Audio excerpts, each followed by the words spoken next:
Asians Garage is now celebrating 100 years of service to the North Attleboro area. Asians provides 24-hour friendly towing and roadside assistance to get you back on the move.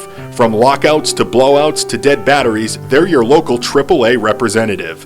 Take care of your Massachusetts state inspections without taking up a chunk of your day.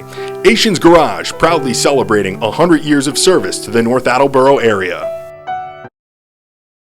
North Attleboro House of Pizza is proud to support quality local programming on North TV. Quality is more than a word to the Awad family. For over 25 years, they have been using only the best and freshest ingredients. North Attleboro House of Pizza also offers catering and cupcake bouquets. Let the North Attleboro House of Pizza family prepare your family's next meal. Open 7 days a week.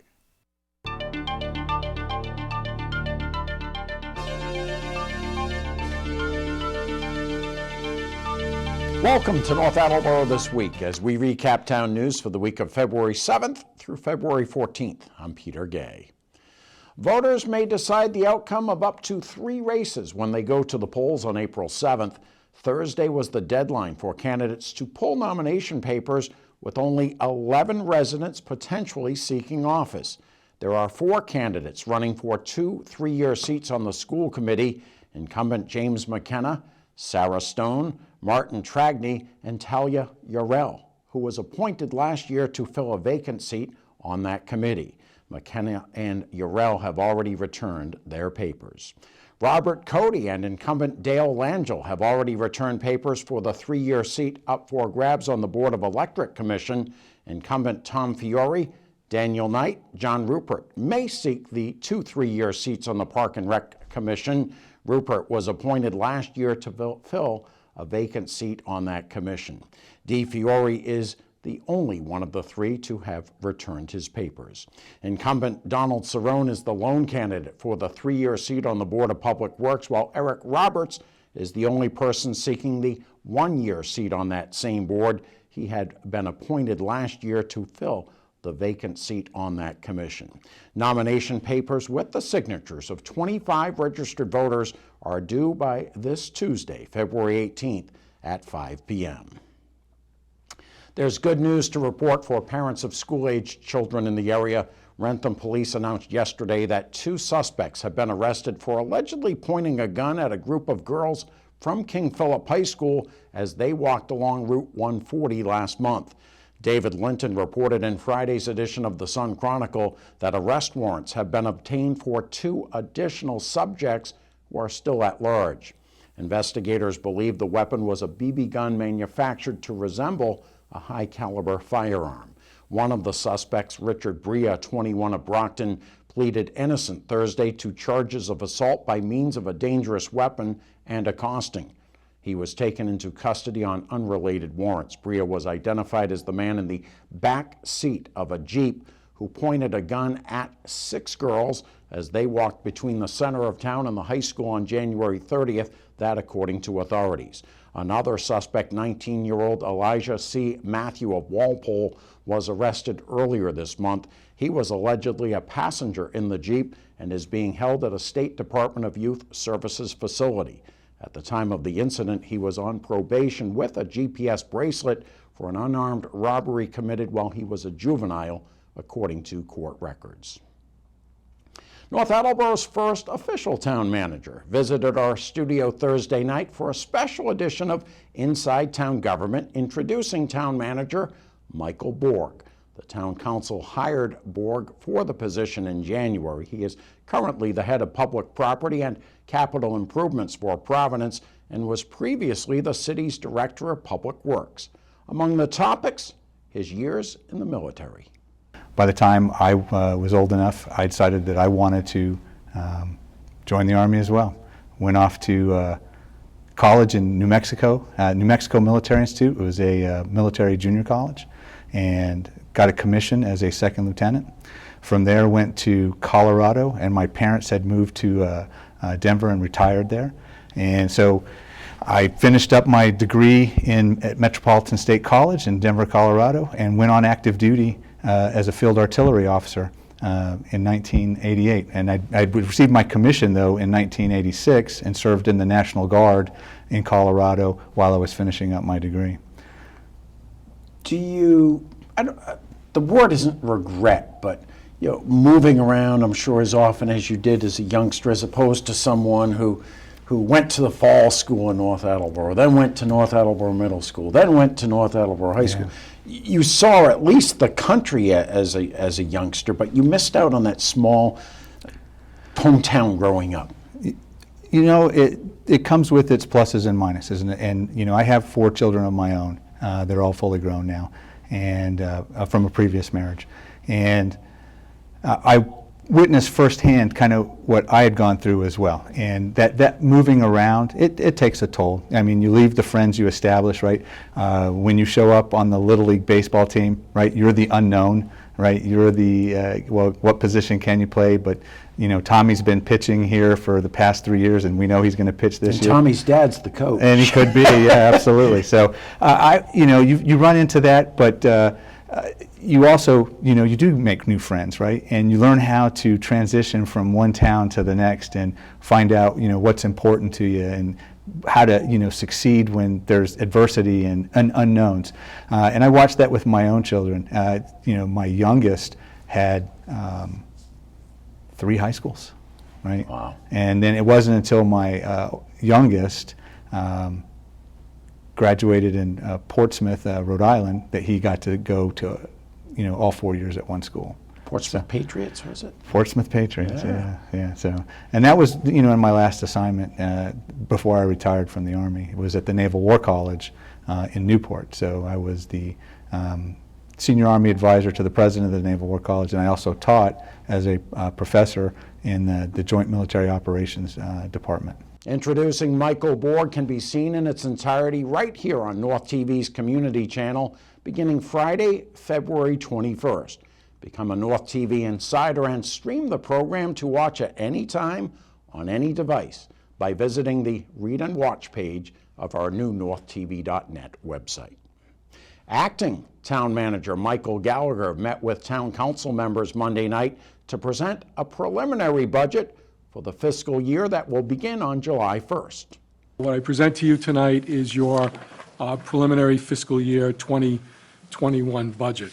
Just to give you an idea of our estimated revenues, in fiscal year 2020, we were looking at about $60,791,000 in property taxes.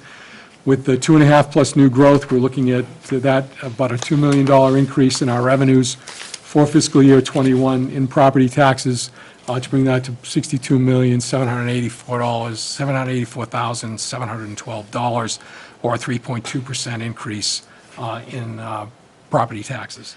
State aid we're looking at about $145,000 total increase in state aid. While we got a little bit more from the governor on we're seeing a little bit here on the revenue side, we also saw some reductions in the expense side, which brought it up a little over $200,000 as a net state aid number. Local receipts, we're looking at an increase of about $35,000. That includes a whole number of permitting fees, excise tax revenues. There's a number of things that are included in this, but we're looking at a very modest increase in our local receipts. And then other available funds include things like funding from NAED, money out of the ambulance fund to pay for some of the costs of operating the ambulance. So that other available funds is a culmination of a couple of different things. So we're looking at about 2.4%, a little over 2.4% an increase in our revenues. On the expense side, we're looking at, in fiscal year 2020, we were looking at about $62 million in costs associated with running our departments. That's growing to about a little over $65 million, or a $2,400,000 increase in the operation of the departments for the town. Non-discretionary costs, those costs associated with some of the things we talked about, health insurance, life insurance, et cetera, we're looking at about a $128,000 increase there. Our regional school district, we're looking at about a $55,000 increase, as I mentioned. Yeah, we're looking at an increase in our costs on the cherry sheet as well. I need to look into that. I'm not sure that that's correct. And then our overlay for abatement and other is down about $100,000. And as I mentioned, that's part of that $100,000 that went back into the budgets to be used. That overlay and other, what constitutes that is overlay for abatements at about $850,000, $400,000 for OPEB, $500,000 for safety and security projects. I think we're in a comfortable position now where I've been able to fund all of the requests from the departments, so everything the departments have asked for is in the budget. There was nothing that was rejected, and we vetted each line item and asked the departments to actually give us descriptions for each of those line items, explaining why we were spending the money, or why they wanted to spend money, or why they wanted to increase a particular line item. All of the requests were funded, and we were still able to set aside funding for safety and security projects, OPEB, and continue to put $850,000 away for overlay for abatement. Gallagher's proposal to transfer $1.2 million from free cash into the stabilization fund was approved by the council, but only by a 4-3 vote. A similar proposal was denied by a 7-2 vote earlier in the year, a point made by a few of the members. We had a very interesting year in fiscal year 19 that actually fell into fiscal year 20 for free cash. The free cash number in fiscal year, at the end of fiscal year 19, was inflated by a very large dollar amount that we got from the Southeastern Mass Health Group, about $1.7 million. We're not going to see another windfall like that in the very near future, or maybe ever. So it was something I kept looking at, wondering if this wasn't the opportunity that we had, and we're only going to get this once, to actually bring our stabilization account up to the 5% level that both the state looks for and bond council. In addition, I looked at what we had for projects that are in the queue, and having talked to a few folks around town in the various departments, there was some concern that they wouldn't be able to actually deliver if we use this funding for other things. So with that in mind, with the situation that we have currently, with the projects that are outstanding, it was my thought to come back to you and actually ask for a greater dollar amount to be put into the stabilization account. So I can appreciate the work that went into building the logic and the rationale behind the request for the November one and this one, but I am still of the same mind that of the vote that we had taken before, so my vote would be the same as it was before because it's such a similar measure. You know, it's a little disheartening for me to have the council get together. We spend countless time on this and speak and make a recommendation and use this to increase revenues in some way, some capacity, and to basically get the same thing sent back to us with rationale. So I understand what you're saying and what you're trying to accomplish, and it's a conservative approach. I just want it to be noted on record that hopefully moving forward with the new leadership, that, you know, when the council is doing our job to set the vision, we could hopefully at least try to find that happy medium. So because we don't have a plan, and really it was given back to hopefully have a plan and a course of action on what you could do with the money, it makes sense to put it in the savings account. It feels academic to me at this point. On June 30th, it automatically kicks to stabilization. So it sort of feels like one of these things that we can go ahead and do it and get the money there, and have access to it and get ourselves to that 5%, you know, or we cannot, and the financial laws will kick it over with no action from us. I make a motion to transfer the amount of $1,208,373 from free cash to the general fund stabilization account, in keeping with the town's free cash policy and satisfying measure 2020-057. Then it's a roll call vote. Councilor Prescott. Yes. Mr. Gregory. Yes. Councilor Lennox. Yes. Councilor Scanlon. No. Councilor Boyce. No. I, Justin Parre, am a no. And President LaPointe. Yes. Yes. Measure passes 4-3. Monday night's meeting of the Town Council can be seen in its entirety through Thursday on North TV's Government Channel, Comcast Channel 98, and Verizon Channel 23.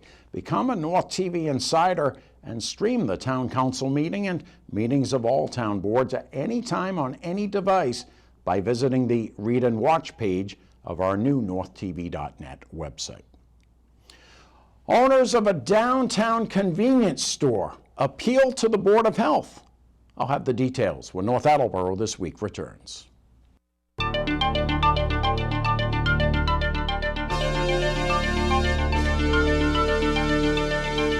Have a comment on an important topic going on either locally or nationally, but not sure how to let your opinion be heard? The People's View, an editorial segment on North TV, gives you the platform you need to share your message. The People's View is content created by the viewers for the viewers to discuss the topics that are closest to you. For more information on how to be on one of these segments, contact North TV Executive Director Peter Gay for more information.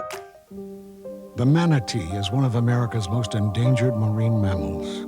Living in the warm waters of our coast, rivers, and crystal clear springs, manatees face possible extinction from the loss of habitat or death from collisions with boats. We can make sure these gentle giants are here for generations by protecting areas where they feed, rest, and give birth. Help save something wild. Visit helpmanatees.org.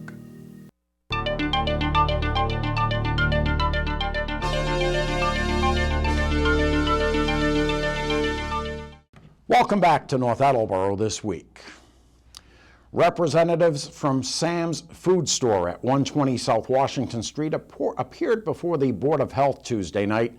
The store, which is located diagonally across from the police station, was called before that same board January 28th for selling Juul vaping products after Governor Charlie Baker announced a temporary ban in September.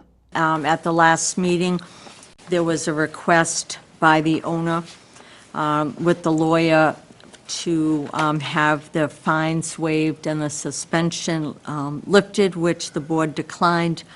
The lawyer took it to the court to try to have a stay of the suspension. The lawyers for the town, KP Law, had agreed to a stipulation with an order of the court. And so the following results of the order is that they will not sell, display any Juul or other electronic nicotine delivery system. And the suspension and the fine was stayed, and that the plaintiff needs to operate it in full compliance with state and local regulations. And this will be stayed, and this order will be enforced. It says regarding a lift of the stay or upon further order of the court. A stay, I understand I'm going to court and getting our order stayed. But a Yes. stay is usually for a specified period of time. Correct. After which, Right, but that's why I need the clarification, because according to this, it said it will be stayed until one of the party requests a lift.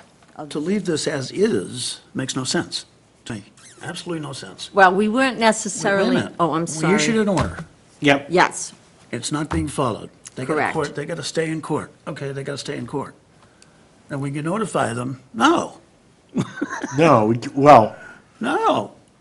No, We they- disagree with this, and this is why. we can't do that because our representative in court agreed to this.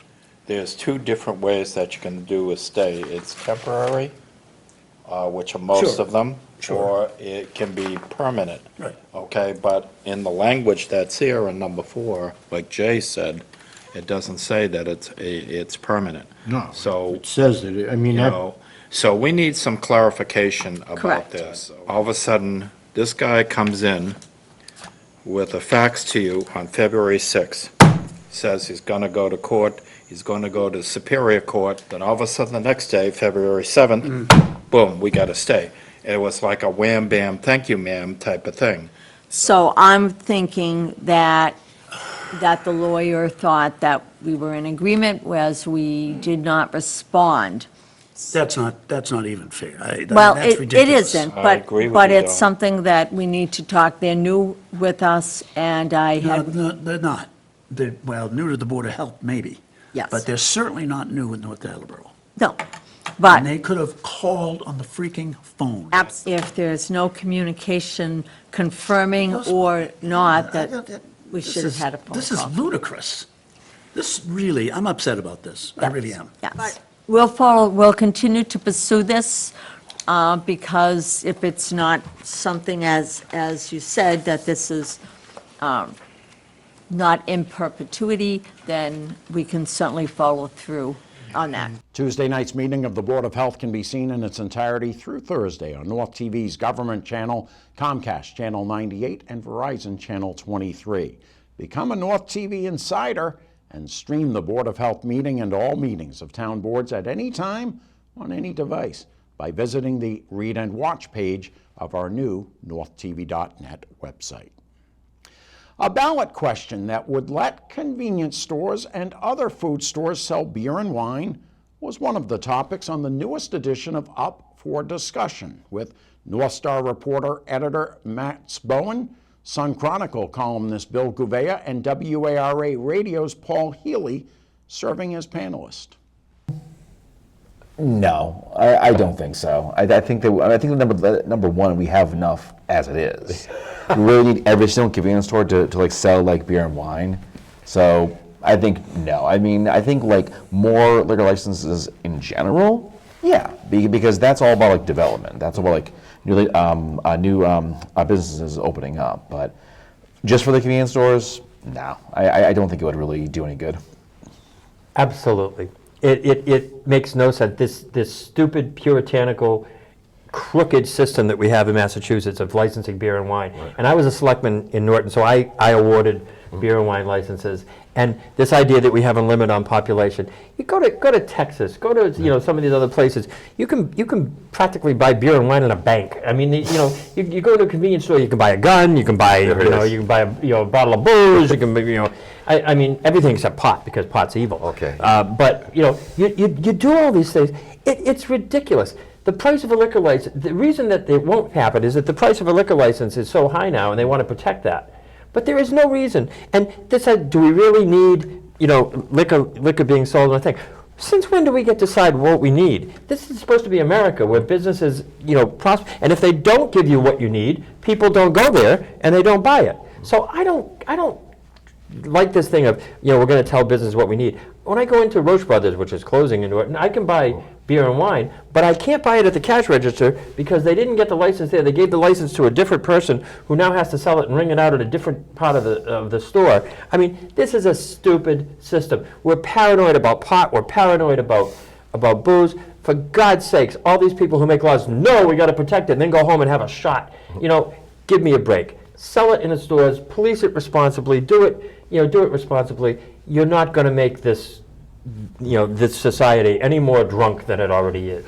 Fundamentally, I agree with Bill, but no more liquor stores until we get more marijuana dispensaries open, legal marijuana dispensaries, a drug that if you take too much, you fall asleep, as opposed to alcohol, where if you take too much, you die. And if they do get a deal for more liquor stores, part of that bargain is going to be 5-cent deposits on those little nip bottles. Oh, God. Oh, yeah. That is a scourge. They're everywhere. They are. Yeah. There. No argument there, that's for sure. Okay. It would be good to have the convenience if you need a quick little six-pack. You run into the Cumberland Farms, you get your 99-cent coffee, and you get a six-pack. Yeah. I like the idea. What protection is there to society to force you to go to a package store where maybe you can't buy a roll of toilet paper? I mean, other than for the benefit of the licensee, who does that benefit? How does that benefit the public? Are we really going to pretend that we're protecting the public from, you can't, from the ability to go into a convenience store and buy a six-pack of beer? That's so stupid. It's so ridiculous. I just don't understand it, and it's one of the things that's riled me. And liquor licenses in Massachusetts is a gimmick to make money and protect the business owners. That's all it is. That's all it ever has been. And we have such a puritanical region up here. Go to the rest of the country, and they actually treat it like the no big deal that it is. I'll have a six-pack and a landmine, please. That edition of Up for Discussion can be seen in its entirety right here on North TV's community channel. Become a North TV Insider and stream the program to watch at any time on any device by visiting the Read and Watch page of our new NorthTV.net website. Was your Valentine's Day disappointing? Well, it could have been worse. Worst first date ever was the headline above a story by David Linton in Tuesday's edition of the Sun Chronicle about Christopher Castillo, 33, of Chepachet, Rhode Island. Castillo was sentenced to 3 years in prison and 2 years in jail for assaulting 3 police officers. He was on a first date with a woman he met through a dating app when he went into the Bristol County Savings Bank in Attleboro Falls more than 4 years ago, showed the teller a gun that was in his jacket, and demanded $1,000. After he was given the cash, Castillo ran out of the bank and got into a Nissan Maxima that police spotted as it left nearby Mason Field. His date, who had picked him up at his parents' house, realized what was going on when she saw the police cruisers in pursuit, pulled into a parking lot, and got away from the car. Police arrested Castillo after a brief struggle. The gun turned out to be an antique owned by the defendant's stepfather. So suddenly the gift from your husband on Valentine's Day wasn't so bad, was it? The suspect in the robbery of the Santander Bank in downtown Attleboro last November has been indicted by a Plymouth grand jury on charges of unarmed robbery of a bank in Middleborough. Stephen M. Cerquera, 36, who police said last lived in Stoughton, but whose indictment listed a North Attleboro address, was also indicted on charges of being a habitual criminal. David Linton wrote in Monday's edition of the Sun Chronicle that Cerquera was held without bail and had allegedly admitted to holding up the Attleboro Bank November 15th by passing a note to the teller, police said. That robbery occurred about a week after the Middleborough robbery, also at a Santander Bank. Cerquera has a criminal record that includes 4 prison stints for robbery since 2004. A dispute over scrap metal has resulted in armed robbery and other charges against a North Attleboro man. David Linton wrote in Tuesday's edition of the Sun Chronicle that German E. Gutierrez, 56, of 154 Menden Road in North Attleboro, pleaded innocent Monday to armed robbery, assault by means of a dangerous weapon, and uttering threats to kill. Bail was set at $5,000 cash. North Attleboro police were called to Menden Road late Saturday afternoon after a 47-year-old scrap collector told them he was held up by a man who displayed a gun. He identified the defendant as his assailant, according to police. Gutierrez was arrested without incident while walking his dogs. Police did not find a handgun, according to police. Gutierrez's wife testified her husband does not own a gun. The North TV staff covered 3 games since our last newscast, including 2 last Friday night. One crew was at the Pickering Gymnasium for the North Attleboro girls' 52-32 mauling of Milford. Amanda Kaiser matched her uniform number, scoring 13 points to be named our North TV Player of the Game. The King Philip boys used home court advantage to upset Attleboro 66-61. Andrew McKinney, number 2, was one of the keys in that Warriors win. The 6'3" senior forward scored 12 points, pulled down 11 rebounds, and dished out 5 assists to be named our North TV Player of the Game. North Attleboro and King Philip met on the ice Wednesday night at Attleboro's New England Sports Village. The Red Rocketeers earned an MIAA state tournament bid by rallying from an early deficit and coming away with a 3-3 tie. Nick Kajoyan, number 8, jump-started North by scoring 33 points after KP had taken a 2-0 lead midway through the second period. That goal, sparked by the sophomore forward, earned him our North Attleboro Player of the Game.